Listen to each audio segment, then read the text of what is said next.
ஸ்ரீ குருப்யோ நமः. மனசை பக்குவப்படுத்தக்கூடிய 10 காரணிகளில் 10வது காரணமாக பகவான் சம்ஸ்காரத்தை சொல்கிறார்.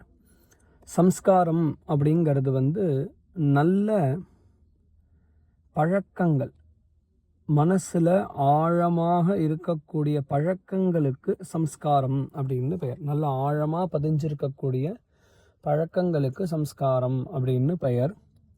இந்த சம்ஸ்காரம் அப்படிங்கிறது செயல்னால் உண்டாகிறது அப்படிங்கிறத நம்ம புரிஞ்சுக்கணும்.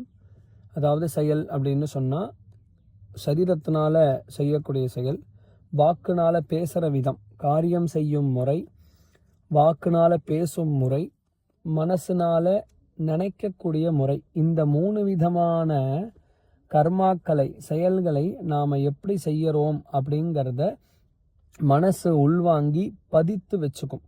உதாரணத்துக்கு, நமக்கு சுவாமிக்கு அபிஷேகம் பண்ண கற்றுக்கிறோம் முதல் தடவை அப்படின்னு சொன்னால், முதல் தடவை மனசு நன்னா கவனிக்கும் எப்படி நாம் பண்ணுறோம் அப்படிங்கிறத. கவனித்ததற்கு பிற்பாடு 2 தடவை 3 தடவை பண்ணிட்டோம்னு சொன்னால் மனசுக்கு நன்னா பிடிபட்டுடும். அது ரொம்ப ஈஸியாக அந்த காரியத்தை நம்ம பண்ண ஆரம்பிக்கிறோம் இல்லையா. இந்த ஸ்டோரேஜுக்கு 2-3 தடவை நம்ம பண்ணி அது பதியக்கூடியதற்கு தான் சம்ஸ்காரம் அப்படின்னு பெயர். அது மட்டும் இல்லை, இதுதான் சொல்லுக்கும். நம்ம எந்தெந்த மாதிரி பேசி பேசி பழகிறோம், எந்தெந்த மாதிரி யோசித்து பழகிறோம் அப்படிங்கிறது. ஒருத்தரை பார்த்தோன்னே அவரை பற்றி தப்பான எண்ணங்கள் நம்ம மனசில் வருதுன்னா நம்ம தப்பானபடியே யோசிச்சுட்டு இருக்கோம் அப்படிங்கிறத புரிஞ்சுக்கலாம்.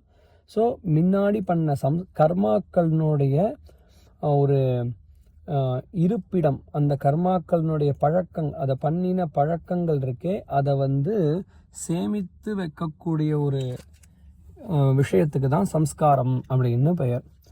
இதில் பின்ன கர்மாக்கும் இதுக்கும் என்ன வித்தியாசம் அப்படின்னு கேட்டால், கர்மா நன்னா பண்ணணும், நல்ல கர்மாக்களாக பண்ணணும்னு சொன்னாலே போதுமே, பின்ன சம்ஸ்காரங்கள்னு தனியாக எதுக்கு சொல்லணும்?